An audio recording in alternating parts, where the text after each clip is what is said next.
From the National Newsroom of the Canadian Press, I'm Don Mitchell. Chinese President Xi Jinping says Canada's willingness to restart exchanges and cooperation in various fields shows the country wants to, quote, make up for lost time. Xi's official statement comes after he and Prime Minister Mark Carney spoke for nearly 40 minutes today on the sidelines of the Asia-Pacific Economic Cooperation Summit in South Korea. After the get-together, Carney echoed Xi's sentiment, saying the meeting was overdue. This meeting today is long overdue. It has been 8 years since the Canadian Prime Minister has met with the President of China. We now have a turning point in the relationship. Carney's office says the leaders directed their officials to work on trade irritants and that they discussed issues including the Chinese tariffs on Canadian canola, seafood, and pork products, and Canadian tariffs on Chinese electric vehicles. Meanwhile, Saskatchewan Premier Scott Moe says PM Carney's meeting with Xi is a positive and hopes it is a step forward to resolving a trade dispute. Moe told reporters today that he would like to see Beijing eventually remove tariffs on Canadian canola and other food products. I think, obviously what we want is as soon as possible to have unfettered trade access, not only to China, but non-tariff access to the United States, to India, as well as any other country around the world. It's how we create wealth in this province and how we create wealth in this nation. Elsewhere, Manitoba Premier Wab Kinew also called the meeting a good start since it was something the prairie provinces had been asking for recently. Statistics Canada says the economy contracted by 0.3% in August, but showed signs of a small rebound in September.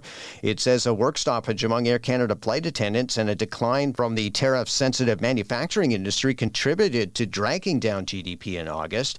RBC economist Abby Hsu says that's in line with the Bank of Canada's forecasts published alongside the central bank's rate cut earlier this week. She adds that signs of a weak economy in the third quarter won't likely be enough to draw out another rate cut from the bank. So the messaging is still the same.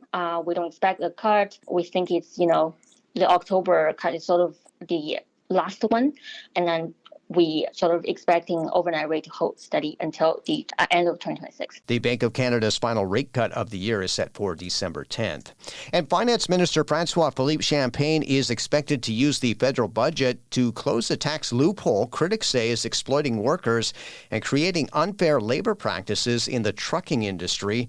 At issue is a business model the Canadian Trucking Alliance refers to as Driver Inc., in which transport companies misclassify drivers as independent contractors rather than employees. The action saves money on payroll taxes.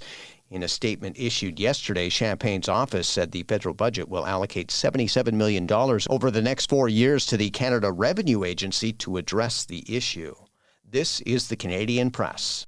In sports, George Springer is back in the Toronto Blue Jays lineup for game number 6 of the World Series against the Los Angeles Dodgers after missing 2 games. The 36-year-old strained his right side while taking a swing in Game 3, immediately having to leave after the first pitch of a plate appearance in the 7th inning on Monday. Springer is set to lead off as designated hitter for the Blue Jays, who lead the series 3-2 and are a win away from their first title since 1993. Kevin Gausman and Yoshinobu Yamamoto are tonight's pitchers.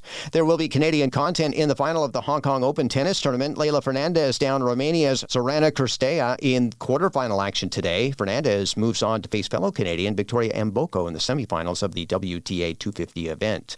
Montreal's Felix Auger-Aliassime has ended Valentin Vagiro's run at the Paris Masters with a 2-set win in their quarterfinal match. Auger-Aliassime has now reached his 4th Masters semifinal. And just 3 games in the NHL tonight. Detroit is in Anaheim. Washington hosts the New York Islanders, and Vegas entertains Colorado. From the Canadian Press, I'm Don Mitchell. Thanks for listening. Don't forget to follow and subscribe. For more of today's top stories, visit thecanadianpressnews.ca.